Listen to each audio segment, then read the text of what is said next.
All right, welcome to the Beauty for Ashes Photography Project. I am Michael Butler. I'm here with photographer Breionna Myles. How are you feeling today? Nervous. Nervous? That's okay. Me too. So we're going to do this, all right? So I'm just going to ask you a couple questions, if that's okay. And so we can let people know about this project because, in my opinion, it's pretty awesome, all right? So first of all, for anybody who doesn't know, what is Beauty for Ashes Project?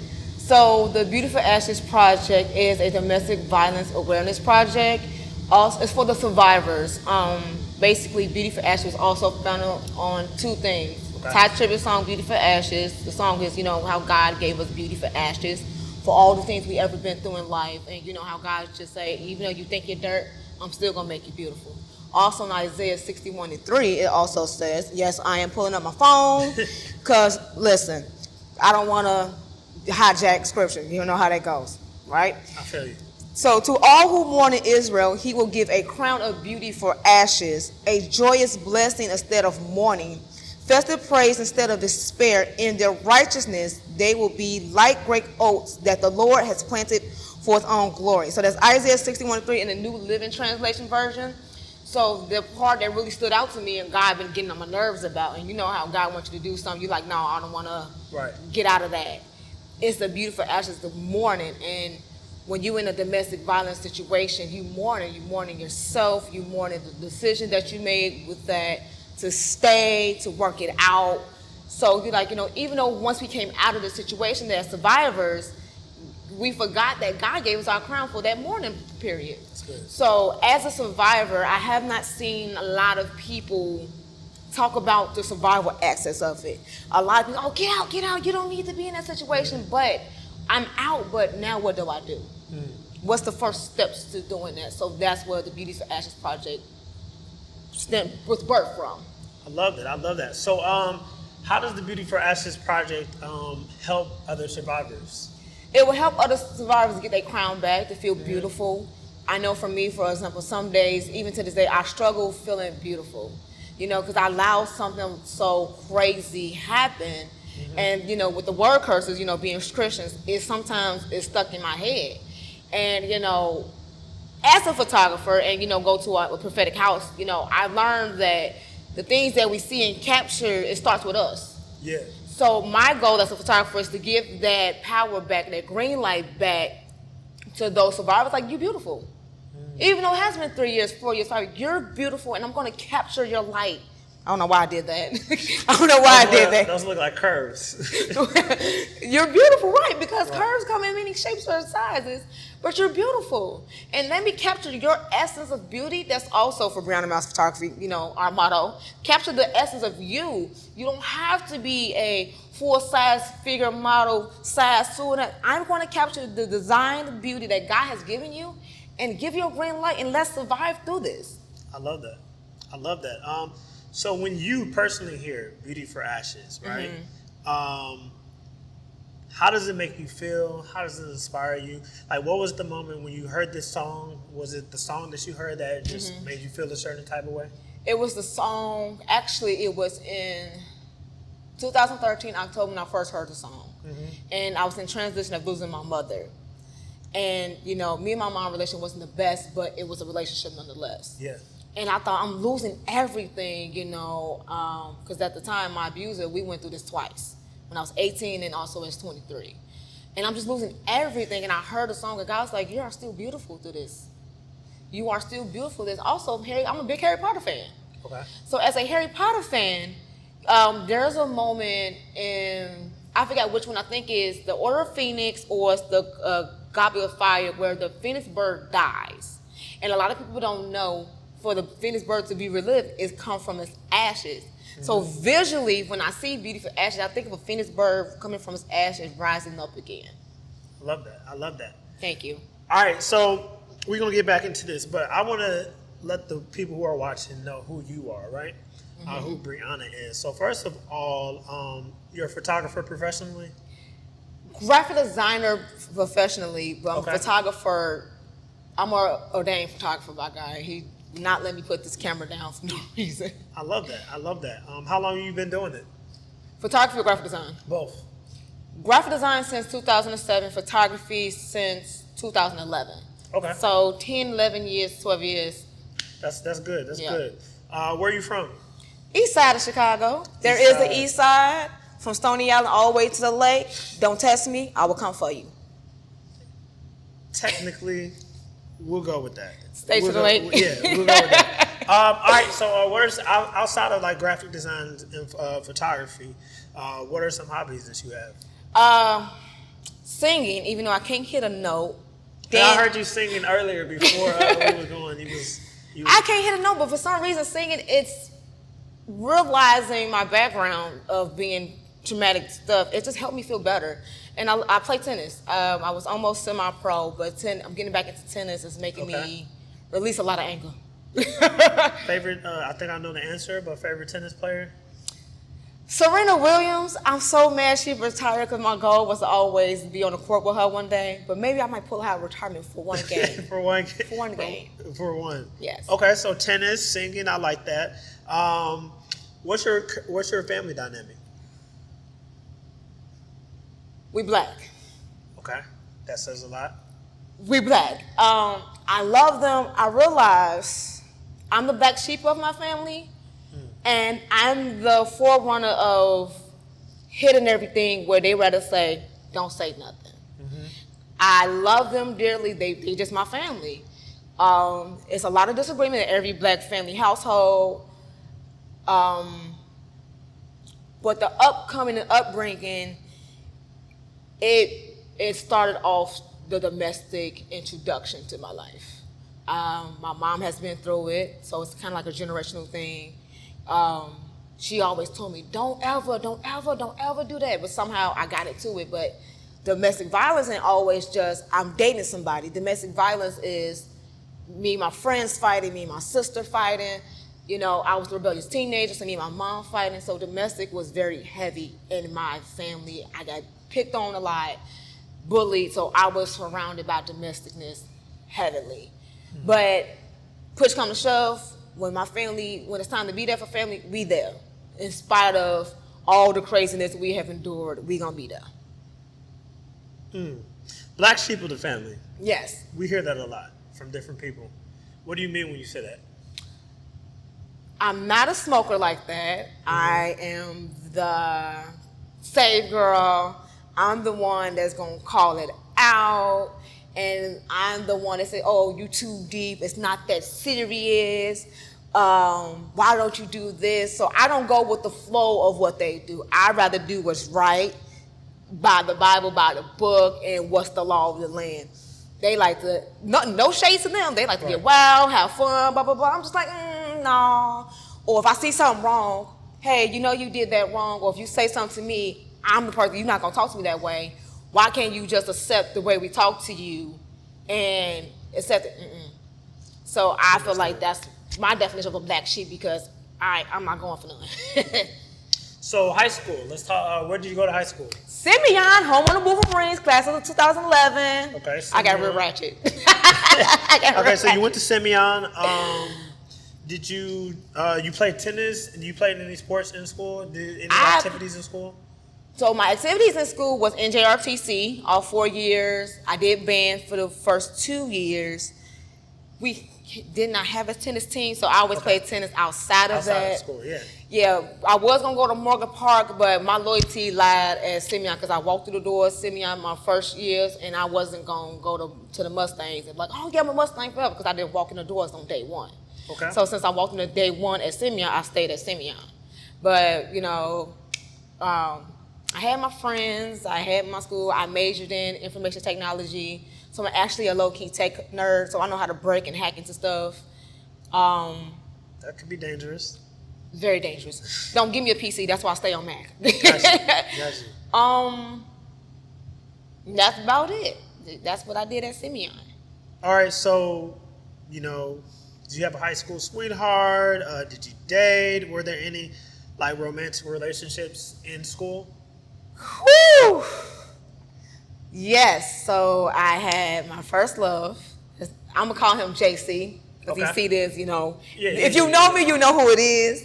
But JC broke my heart. I thought we was gonna do it all 4 years. We are graduate sweethearts, prom king and queen. I'm a sucker for love. Mm-hmm. That didn't work out. So we only made it the freshman year. Then the other one, T. T. So I had about 2, but then here come the abuser. He went to Thornridge my senior year, and So this was your first abusive relationship was in high school. I was 18. Wow. 18 years old. And ironically, remember, my mom was 17, and she told me don't do it. Right. So ironically, I didn't know what generational curses was back then, but I was following her path, and I didn't even know it.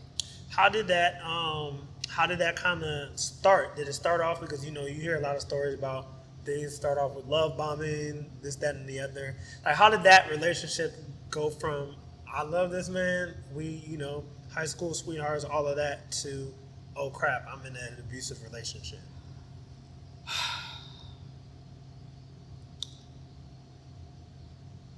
So I got to backtrack. So it started where I was dating T, but me and T wasn't like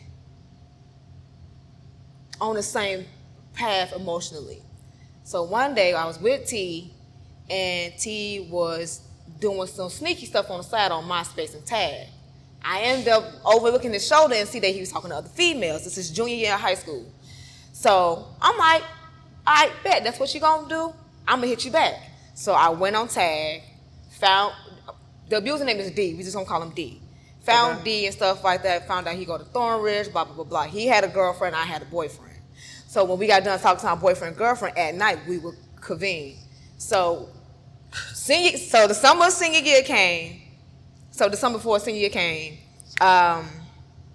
me and T was like, he broke up with me, like, we ain't gonna do it. I said, all right, fine. So I'm crying, boo, like, this is crazy. I don't want to be alone for senior year, prom, all that other stuff. Right. So I was like, no, I'm finna call D. What you mean? I'm finna make you hurt. You hurt me, I'm finna make you hurt. So I was like, hey, did you break up with your girlfriend? He's like, yeah. She's like, so what you want to do? Let's go together. So it started where every Friday, senior year, I would get on the AA, go to the 95th red line, 95th to take the 353, go to Dalton, get off, and that's how we would meet. I would go to his football games and everything. It was just something outside of the semi-on norm of dating dudes and stuff like that. It was like, whatever. So that religiously, Friday, my mom knew and everything. I just let her know, like, hey, I'm at D house, blah, blah, blah, blah. It got to Sweetest Day. I remember this like the back of my head.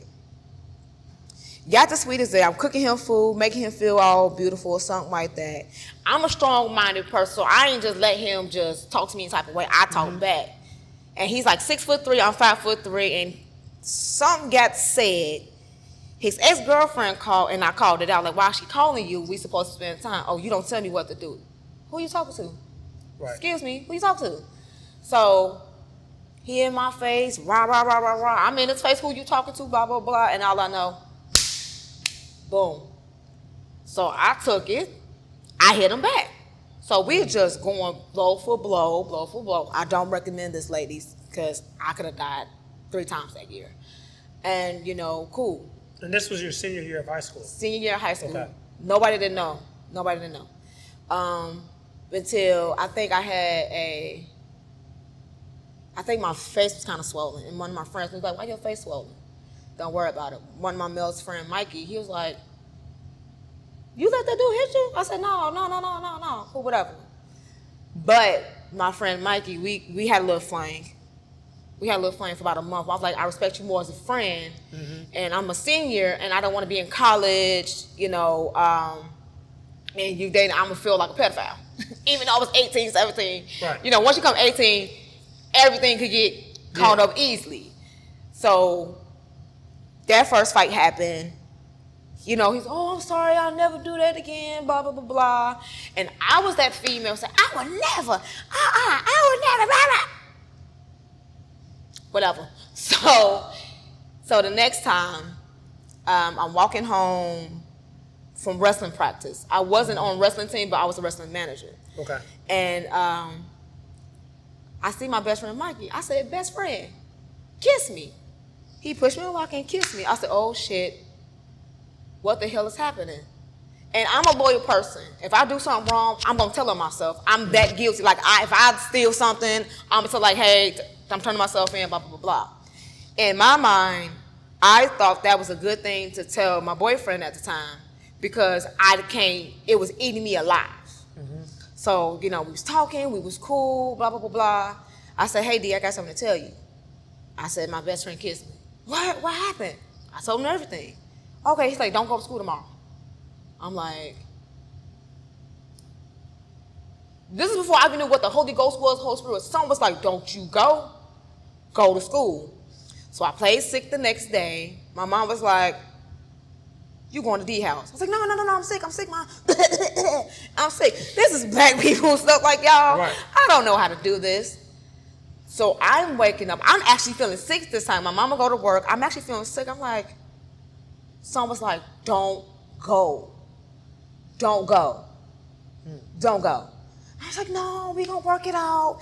We gonna talk and everything. We gotta talk. So again, I'm taking a bus, everything out there to Dalton. And I'm getting off the bus. I feel like this weight in my stomach, like, turn around. Please turn around. It's like something's like pushing me, like I'm feeling pushed back. And I'm like, what is this? Whatever. I'm like, okay, whatever. Maybe I got the boo-boos or something like that. I go.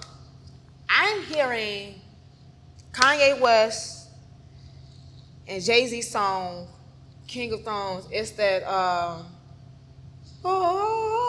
ding, ding, ding, like that song. I don't remember the song. But I hear that. And I'm like, something not right. I think I'm going to die here. And I'm like, something not right. I think I need to leave.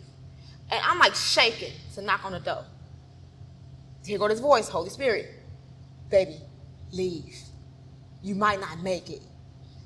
And I'm like, no, because that bus going to take an hour. I might as well go ahead. Knock. And I'm shaking. Knock, knock, knock. Ooh. I walk in. And it's thick. I feel some thickness coming from the room. It's heavy. And I walk in. Mind you, I'm still 18. I walk in. And, he like, yeah, kiss me, best friend, kiss me. He's repeating the hurt that I caused him. I'm like, okay, go sit on the bed. Take your book bag off. And for some reason, in my mind, I'm planning an escape plan for some reason, but in my mind, I'm planning an escape plan. I'm looking at the window. How fast can I pull up this window and get out the window? I'm looking back, like I'm sitting at the edge. This is the bed, this is the door. And I'm looking, and I guess he see me trying to plan an escape. He like, what you doing? I'm like, nothing. It just feels weird, but someone's telling me plan an escape just in case. I'm like, okay. So he's pacing, walking back. He's angry. He got his fist balled up. Okay, cool. I'm from the east side. I'm not going to put myself in danger, and I kind of did, but I'm not going to be sent up. So he like, get up. He has me on a wall. Now, I play tennis. So I'm like, how fast can I get over this bed? Whatever he's going to do, how fast can I get over this bed? I never had this happen to me before, but somehow my mind is planning escapes. I'm about to go football. When we play tennis, we got to do football drills too. And he played football too. He's a linebacker. I'm finna go around dude. He's like, kiss me, best friend. I said, I'm sorry. Can we talk it out? We had an argument before. I was angry. I shouldn't have did that. Boom! In my solar place. I couldn't breathe. He's yelling at me, blah, blah, blah, blah. In my head, I'm like, this motherfucker really hit me. Now it's fight mode. Breionna, get up. Fight. Get up and fight. Don't bitch out now. All right, cool. He get up again. This time, someone's like, block your chest. So he hit me, and I go like this. I haven't took no boxing training, no nothing. He said, oh, you think you smart. He said, put your arms down. And I'm like, and I'm trying to still catch my breath. And I'm like, no, wait, we have to talk about this. He was like, do it or I'm going to kill you. So I'm going like this. So I'm balling up my fist because I'm about to start cocking back. He said, unball your fist. So I never felt so vulnerable. I get hit in my chest again and I'm breathing. Here comes this thing. Breionna, fight. I'm hearing my mom's voice. Fight, baby, fight. Okay, cool. He like, get back up. Third time, I hit him. He said, oh, you fighting back. I'm like, fuck So we going blow for blow, bop, bop, bop, just going in. He grabs me up, slam me on the bed. He's choking me. I can't breathe. So I'm like, hitting. Somehow I found out the way to put my finger right here, to at least let a little air in. I'm like, I'm sorry. So I will never do it again. He's like, I'm going to kill you.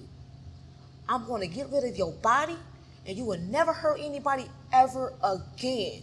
Wow. And I'm like, I'm sorry.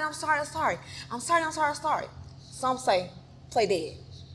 I said, okay. Just tell my mama I love them. Tell my family I'm sorry. Make sure my niece and my nephew, they know that I love them. I'm doing the best I can to be the best auntie I can. He releases. Knee him in the dick, trying to run for the door. For somehow this man beats me to the door, lock it. He's like, oh, you gonna play dead. So I'm like, wait. I'm like, shit, playing with A, gone. Head for the window. He said, okay, cool. Like, I'm sorry. Now, this grade A narcissist, he crying, I can't believe you hurt me. I can't believe you did this. Blah, blah, blah, blah, blah, blah, blah. And I'm looking like, and I'm still trying to catch my breath. Nigga, you beat my ass and you gonna do this? Right. Somehow, something switched. I'm beating him up. Don't you put your hands on me. Blah, blah, blah. So I'm looking. He didn't lock it all the way. He locked the front door. And I'm screaming, somebody help me! Somebody help me! And I'm hearing his neighbors. No one's coming. Cool. Then he switched again. He picks me up and got me choking, and he just slams me into the door. He said, now I'm going to fucking kill you for real. This time, he got my arms pinned down, and I can't do this, and I can't kneel. And I felt my life go limp. And I said, God, here I come. God, I'm sorry. God, tell my mama I love her. God, I did the best I could. I was also suffering with low self-esteem since the age of 5. Low love, daddy issues. I said, well, fuck it. Might as well. By the grace of God, his mama put that key in the door and go, I can't say his full name, D. And he goes, shh. I said, no, get the fuck off me. And I ran. And that was the first time. You would have thought all that, you would have high hopes of a way. No, I stayed in the relationship. So hold on one second. This was the second time that he hit you, correct? Mm-hmm. How far into the relationship was this incident? This was about 4 months in. Okay. So this was 4 months in. Were there any signs that you noticed prior to all of this happens? Nope. So no signs. He wasn't controlling. He wasn't, hey, where you at? Who you with? It was none of that? I mean, it was, yeah, where you at, who you with, because we go to 2 different high schools. I'm in the city, and he go to Thornridge.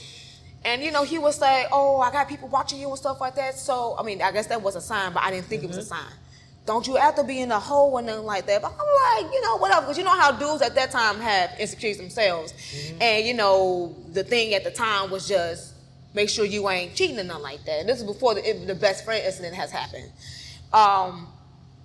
No, he had mama issues. He was angry. He had anger issues. But we bonded over mom issues. Trauma bonding, yep. As a teenager, you don't know what trauma bonding is. It's, right. You're going through what I'm going through. We're going through this. So that means we're destined forever. Right. All right, so you left. You got out of there safely. Yeah. I ran like hell. Where did you go? To my sister's house. So she lived, at that time, same bus that way, and I just walked. So, did you tell her about what happened? I told my mom, I told my sister, and my mom was just upset. She wasn't mad at me, but she was more mad. She's like, I told you. Because she was more upset, like, I told you what abuse is. Right. How did you fall into that? Right. Now I'm looking back in it, I just wanted love. I just wanted love. My mom was there, but she wasn't loving me emotionally at that time. You got to think, my mom was born in the 50s. That's that, you know, I'm going to do you how my mama treated me, so she didn't know how to be emotionally there for a female. And me and my sister 20 years apart. So there was, you know, she did the best that she could. Right. My dad wasn't there. He was in and out. I've been bullied. I don't know what love is. I was like, I just wanted love for anybody. Anybody that showed me attention, I may thought she was going to be my boyfriend. So she was just more upset with that. She was pissed. She wanted to kill him. And even today, as a grown adult, I feel like I'm protecting him sometimes still. Even doing this right now, I feel like I'm protecting him, but at the same time, he wasn't protecting me. So, you know, I protected him. I was like, no. Because deep down, I need a prom date. So the police weren't called? Police were called, okay. But I lived in the city of Chicago. So Dalton police couldn't really do anything, per se. But it happened in Dalton. But I guess I was a resident of city of Chicago, so they would have to call the city and everything. It was too much. I don't know. I guess budgeting could afford however the case may be. But it was somewhere because I lived in Chicago and go to city in Chicago, it couldn't really do anything. So a police report was made, but I don't think it stood because I still went back to the relationship. So let's talk about that. You went back. So this is 4 months into the relationship that this happened. Did he apologize? Like, what happened? The same old. I'm sorry, babe. I'm going through a lot. At that time, he got framed for having a knife in his locker, so he got kicked out, so he couldn't graduate and stuff. His mom was going through a lot of stress with his mom. So he was saying that's the reason why we was fighting and stuff like that. I would never do it. The cliche, I would never do it again. I'm sorry, baby, take me back. Right. I'm sorry, but it's not funny, but that's how, you know, laughter brings healing. You know, cool. So I'm like, yeah, all right, cool. I just need a prom date, whatever. So he hated that I always challenged him. And it wasn't I was challenging him on a disrespectful thing. It's just, I'm not going to let you disrespect me. If I don't let my family disrespect me, who is you? Right. And he would get mad, well, you're not submissive enough. You're not beautiful enough. You need to dress like this, and you need to dress like that. Blah, blah, blah. I'm like, no. You have to make me feel safe to do all that. Right. And, you know, that's not the first time, because we also did as adults. But we got in another fight. This time I got bruises on my arm and all that other stuff. Like, my friends was like, can you stop coming to school with all these bruises and stuff? Right. Like, it got to the point where they always gonna ditch school and just go up to Thornbridge and whoop ass. And I was like, no, because I didn't want to be like, you're the reason for this, Breionna. You didn't want to do this. And I didn't want to be blamed for nothing, even though my friends was gonna protect me at the time. But at the end of the day, I was gonna feel guilty that everybody's being involved in having a big blow up. How were you hiding these bruises? I wasn't. I didn't know about makeup like we do now, like concealer and stuff like that. So there was bruises just not on your face as well? It was on my face, my arm, swollen eye. I'm surprised my orbital bone ain't broken because he would go straight for my eye each time. Wow. Like, I don't know if you can see, like, this eye's a little bit smaller than this one, but I wouldn't. I probably picked the scab so you wouldn't see it, but you would tell that I had bruises and whatnot. So did any of your friends intervene? Did they try to help? Did they try to get you out of the situation? Did any of your male friends try to, like, deal with him? In high school, my friends, they wanted to, but again, I'm protecting him. I'm protecting my abuser. Because I didn't want to be, we all 18, we all can go to jail now. We could all lose prom and stuff because at the, you know, we had CPS kids is going on to Dalton Tunes kids. That's an automatically police report, and we had a new principal at Simeon Dr. House. He wasn't going. He was trying to lose my prom and everything for fighting and stuff like that. Right. So I was like, I don't want nobody to lose their prom or see activities because of my bullish. Right. No, like my best friend Mikey at the time, he was gonna get the whole wrestling team, and ironically my ex T and Mikey was on the same wrestling team. T was like, look, I know we don't go together no more, but you don't deserve that. He's gonna go get his cuss. I said no. They wanted to, but as people of the situation, you protect your abuser for some reason because I wanted love. I wanted love that bad. So, how long did you stay in this relationship with this boy? The first round, 9 months. Because First round, 9 months in high school. In high school, because it was literally 2 weeks before prom. He ended up going back to his ex-girlfriend, and that was some of the bulk of the fights anyway, because his ex-girlfriend kept calling. And when I do go over there, remember I used to go over there every Friday to go spend time with him. I would see his door was locked, or I would see some little girl leaving. That was his ex before I came about. So what made y'all split after 9 months? His ex-girlfriend and I had a prom date, and I was so mad and stuff. Okay. So, did you go to prom? I went to prom. It was the worst experience ever because I had to find an ex-boyfriend I dated back in the 8th grade. Not really. We had to pay for all his stuff. We had to pay for everything. I really wanted prom to be like Cinderella. You know, you walk off, it's midnight, we say we're going to get married, all that stuff. I'm a sucker for fantasies, y'all. So, yeah, but that was like the worst year ever. Prom was hell. I went, but it wasn't with the guy that I wanted to go with. Okay, so you say round 2. You said round 2. Let's talk about round 2. Same guy. How did that rekindle? So, I was married at the time. Yeah. Okay, so when did you get married? I got married in 2013, 7/6/2013, to my kid's father. I have 2 kids, by the way. I didn't mention that. This is about 2016, so we're about 3 years in, but it was a lot of financial trouble. And I'm 23, I'm trying to find myself as a woman, and I'm trying to heal.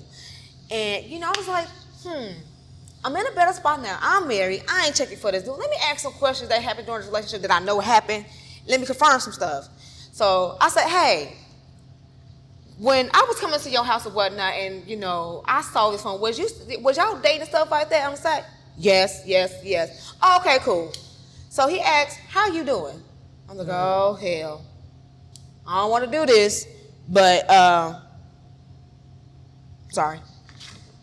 I don't want to do this, but okay, cool. We can wrap it. So, you know, we got to talking. I'm telling him about the financial problems. Ladies, don't ever do this. Don't ever tell anybody about your financial problems because they're going to do that. So I told him about, you know, I'm trying to graduate senior year of my bachelor's degree. Financial problems. I'm stressed out, you know, all this other stuff, blah, blah, blah, blah. We got to rapping, got to talking. He's like, well, I never did that. You know, as a man, I would have never done that. You know, I have grown, I have changed. You know, I would have never put your hands on you, blah, blah, blah, blah. I don't know how the hell I fell for the okie doke, but I fell for it. Because I was so angry at my husband at the time because he's not providing. I'm like, I'm trying to graduate. We got these 2 kids. My son is 2, my daughter is 1. What the hell? What's going on? I'm tired of asking our people for money to pay bills, whatever. So he was like, well, I got this gig for you, right? Now I'm surviving. You pay $5,000 as a photographer, doing club events. I got you. What? I'm finna go see what this talking about. We need to pay these bills, blah, blah, blah, blah, blah. Right. Mind you, I'm just trying to survive because we getting red nose, eviction letters, bills getting cut off, and they getting cut off, and I'm trying to graduate from college. I'm finna go see that would happen. We got the rapping it, you know, and that's how it happened. And I was like, oh, I cheated on my damn husband. Now, your husband, y'all's relationship, was that an abusive relationship?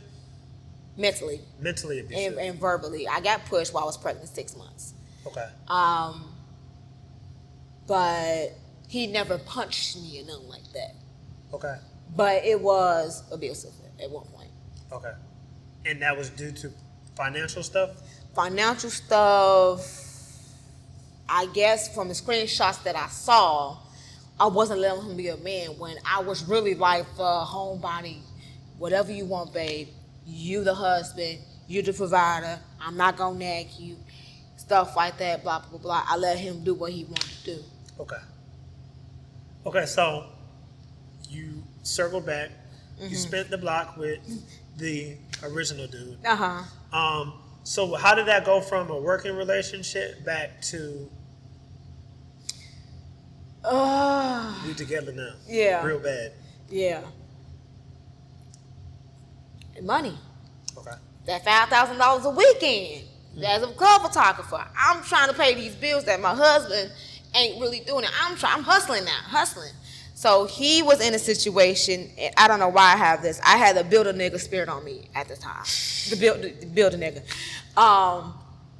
He was going through a thing, blah, blah, blah, blah. And I said, okay, I got you.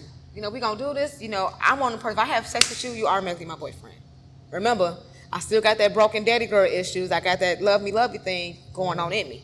This is before we knew what demons was, soul ties was, stuff like that. It just, boop, that's what it was. So he was about to be homeless, blah, blah, blah. I said, okay, I'm going to ride with you. Because he's my familiar spot. He's my whatever. Mm-hmm. So he's homeless. I decided to go be homeless with him. Long story short, you know, he said, well, I want to go to a gym, stuff like that, blah, blah, blah. It was to a point where we got into this disagreement. And, you know, I'm still that same person. You're not going to talk to me because you can. He goes like this. I'm going to go back to 2011 and actually kill you this time. I'm going to make sure I finish what you did. I'm like, for somehow my body went doo-doo. Mm-hmm. So we in this Uber going back to the Airbnb that we was living at, and I'm just rocking back and forth. I'm saying, all right, bet. And I guess he see me preparing up. Bet. Soon we get out this conference, lie your ass up, because you ain't going to hit me first. I'm rocking back and forth. So we get to the Airbnb. I said, yeah, what was that shit you was talking in the Airbnb? So I'm like the aggressor this time. No. I'm so like, no. I guess my mind just went into a place of protection. No, talk that shit now.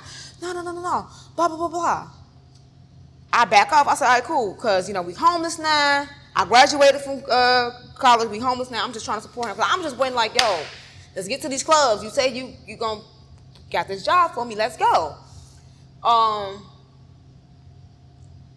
You know, he's like, all right, what up? Cool. I'm laying down. So he go, you want to fight? I said, let's go. So we just, boom, we just start boxing again as adults now. We 23, but we just boxing, blah, blah, blah, blah. That's it. So we get kicked out the Airbnb and we're surviving. I called my husband, my legal husband at the time. And, you know, my legal husband at the time got the gun. I don't know what made me do. He was like, tell him everything's okay. You know, I just talked to the club owners. You got the interview tomorrow. So he kept roping me in with his job this time. With the job. I'm like, all right, whatever. He like, you know, come on.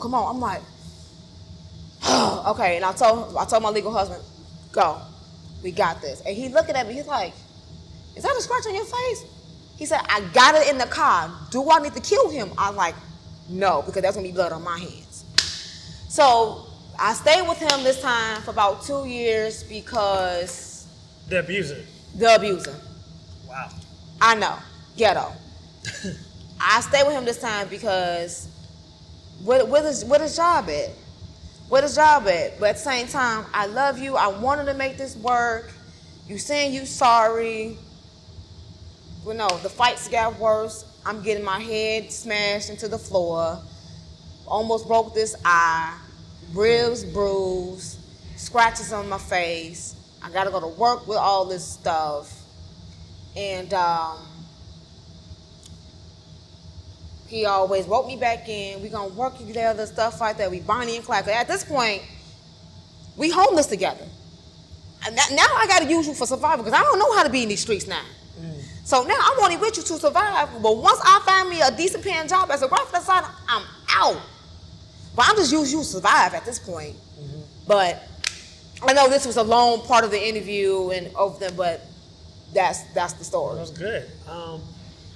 So what was the point where you finally said, you know what, I'm done, I'm getting out of it? We was living on 68th and Crandon, and, you know, I decided to go vegan. I'm like, I want to go vegan, you know, because my mom died from cancer. I also knew that vegan would help you mentally, emotionally, et cetera, et cetera. I wanted to try it. one night we just watching movies, we just watching the show, and you know, he always put himself first. He always put me second to none, damn near last, third, 1,000 in place. And I got fed up with it. I said, you're not gonna think about me? You're not gonna order my food? Blah, blah, blah. He was like, no, because I don't want to eat that vegan stuff. You're only doing it because it's a fad. Food, I told you because my mom died from cancer, and I just want to see if this is going to actually help me mentally. No support at all. I said, you know what? That's fine. I'm going to just make me some black beans and call it one. He gets down on his knees or on his toes and intimidates me. I'm sick of your shit. You a stupid ass bitch. You don't know how to rub it, all this other stuff. And I just stood up. Who the fuck you talking to? Blah, blah, blah, blah. But sometimes someone's like, Breionna, don't hit him this time. Don't hit him. But my finger in his face and all the other stuff, so he going like this, blah, blah, blah, blah.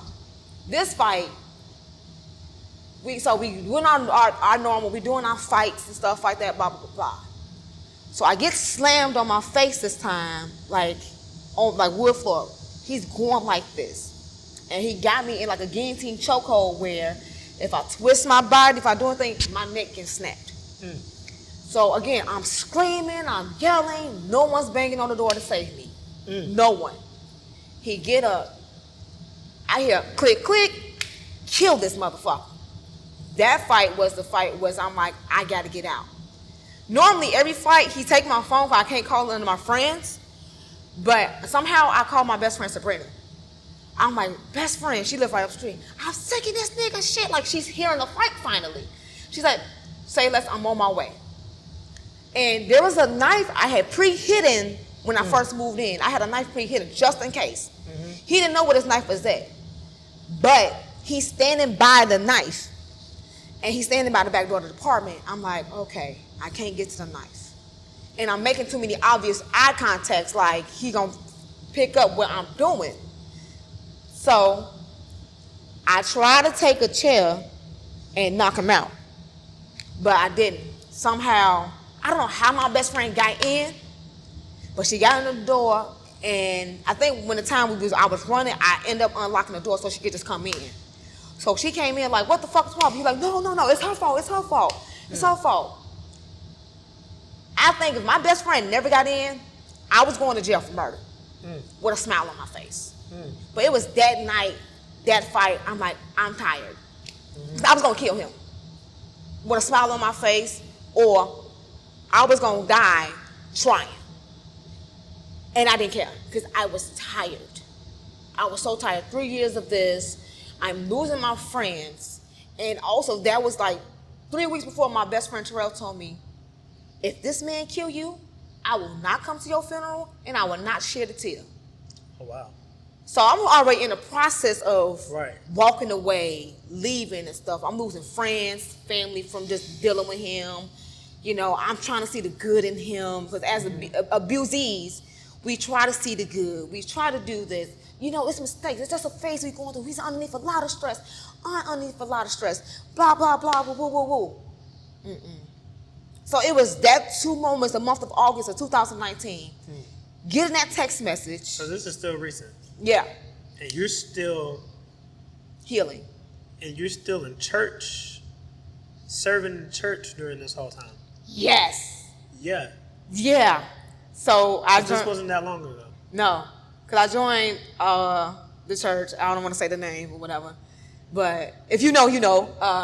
I joined that church in 2017 virtually. But 2018 I joined. Yeah. Because I remember. Apostle said, some things you're not going to be able to get out of until you serve your way out. So there was times, Sundays, when I had to come serve, fresh from the fight. Fresh from the fight, freshly arguing with it, all that other stuff. He even manipulated me the way I had gotten into it with some church members and I didn't even know it. Now, after I'm healed, thought about it, I was like, girl, you was manipulated dipping it like for real. Wow, that's crazy. So at church, wow, I was freshly abused or freshly thing. Now the prophets there, they would walk up on me, leave him. They ain't that. It was times where I would actually leave going to the church to make him happy.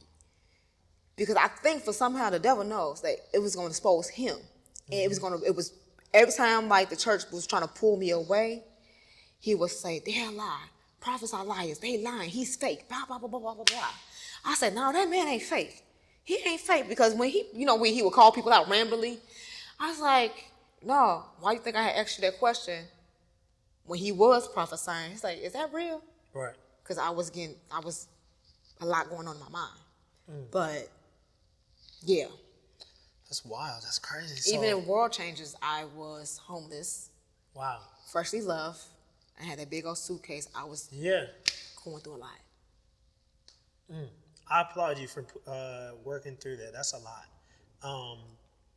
So what has so that was 2000. So what has the journey been like these past 2 years since being out of that relationship?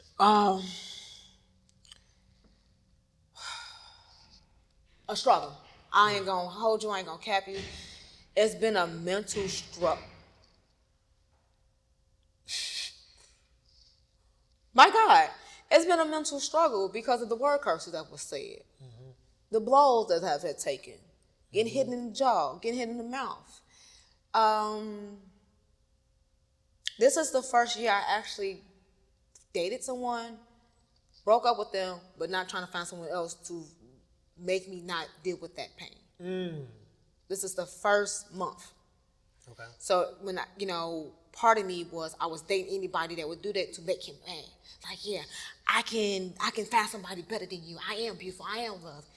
That ninja told me, all you gonna do is date fat dudes and walk the wrong ways because you need somebody to love you that bad. Now, mind you, before we even got back together as adults, I was on an island trip called Picture Perfect. And they picked me for me, not because of him. Right. I joined that troop because I want to feel love. I want to find how to love myself and be beautiful. Now, it was part of it to say, hey, nigga, fuck you. Excuse my language of cursing, but hey, we being real.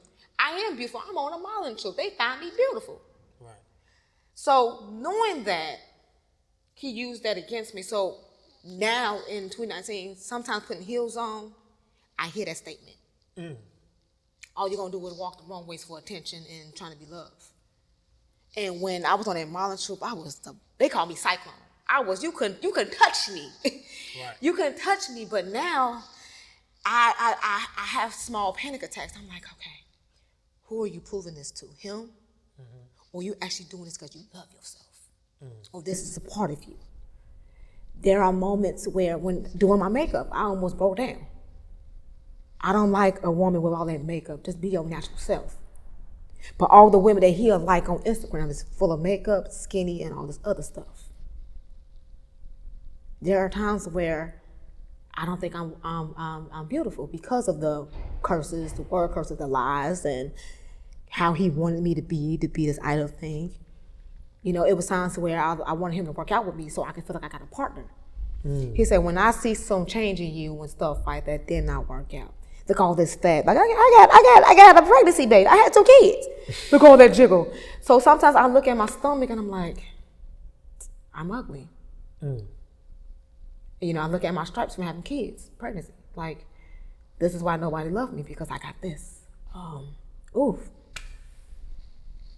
Take your time.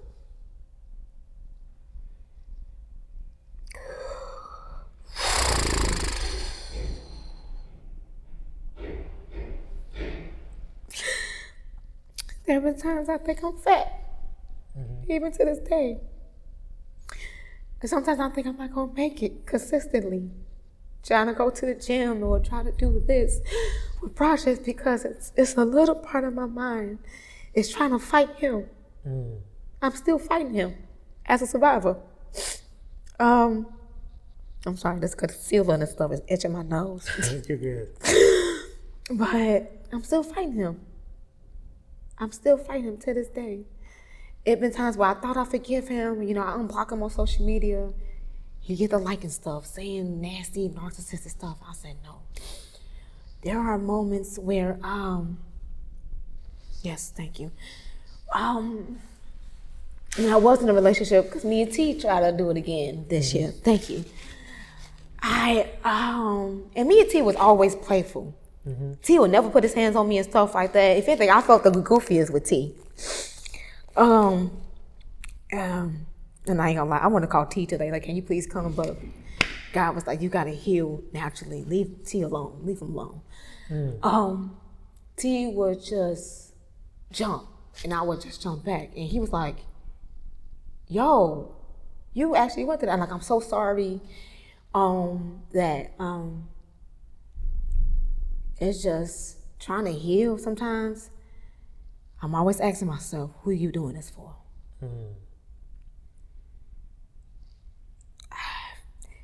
Who are you doing this for? Are you trying to prove him wrong still? Can you be beautiful without him? Without trying to prove him wrong? There are times where I go to like a cure and I will try to wear something like, oh, I'm cute. I hear him, take that off, you fat. And I take it off. Wow. You trying to be a hoe today? Take that off. And I just take it off. There have been times where I be in my shower crying.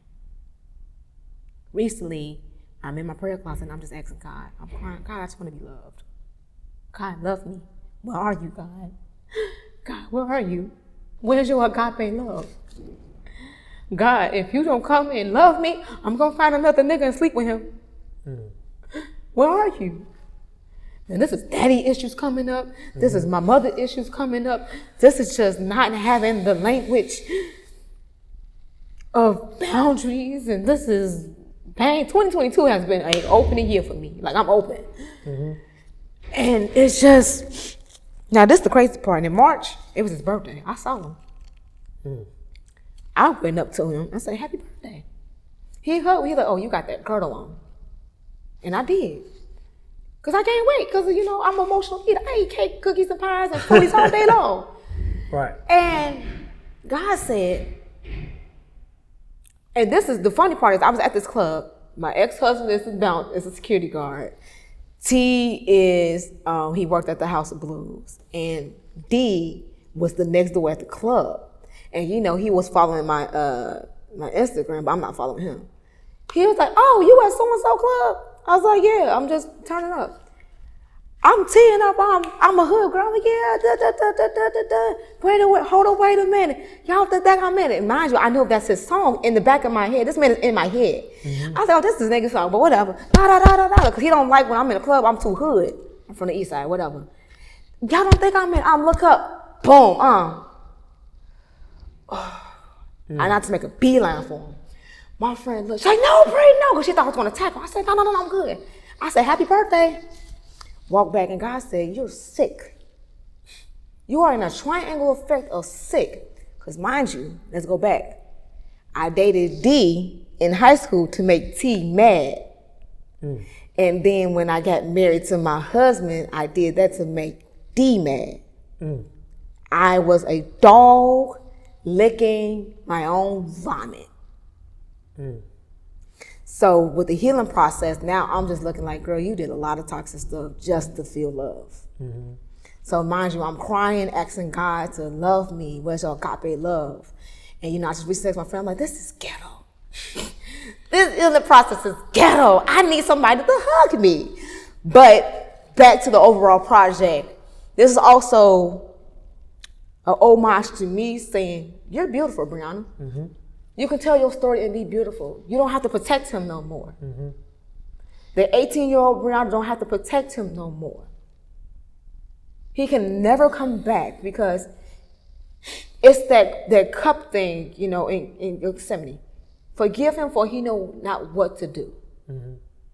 But don't you ever go back and lick that vomit. I don't care if that man comes dripping in gold and he throws $1 million in front of you.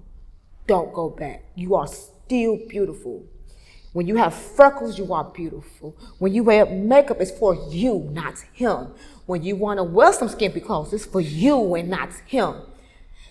So I'm like, I'm being in the prophetic house. You called to the abuse. What? You got to help other women get through this. What? I don't know how to get through this myself. God was like, don't you know that project you supposed to did in 2018? Can you bring that back up? No. I told God, hell no. No. Because I have to talk about him.